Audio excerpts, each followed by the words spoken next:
Tetzaveh, you shall command. In this portion, ever since chapter 25, Moses has been on the mountain, receiving instructions from the Lord. And last week, Yahweh instructed him to receive contributions so that he could provide for the temple, which he's going to construct. And the pattern of the temple is in the real temple in heaven. And this week in particular, he's talking about the high priest and how they're going to dress him. And it says the purpose of it is for glory and honor. So it's to glorify God, to show how glorious he is, his high priest. And I'm assuming that the pattern for the high priest is Yeshua. Even though at this time, he's not yet high priest. He's not high priest until he raises from the dead. But right now, he is our high priest. So I'm assuming, and we'll know for sure when we see him, that this is how he's going to be dressed. What really strikes me is that Yeshua goes, or the high priest gets all dressed to be consecrated in these brand new clothes for glory and beauty, and they dump oil over it. You know, these are the little things that I say, can they clean that out? Is it going to stain? But I'm sure it was pure oil. They probably put some things in it to make it smell good and everything.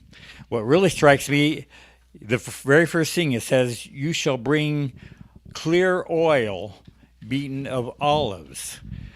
Now, the olive tree, as we've been talking about, represents Israel. And we've all been grafted into the Israel. And the fruit of the olive tree is olives, right?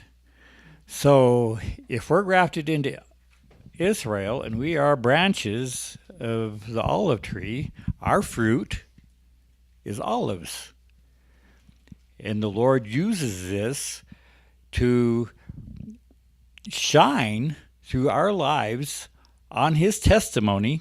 The light was set before the testimony of the Lord for the purpose of glorifying him before the world. He says, don't put a basket over your light, right?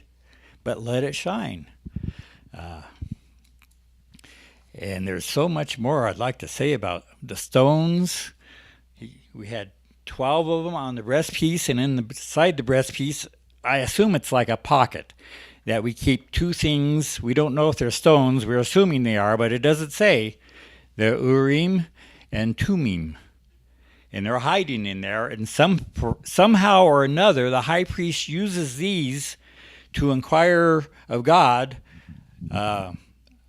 I remember in 2 Samuel, Saul came to inquire whether he should fight the Philistines or not, and God wasn't talking to him at this time, so he didn't get an answer through the Urim. So somehow or another, mystically, and we don't know exactly how because it doesn't say, somehow this gave instructions for prophets and kings and people that would inquire of the Lord.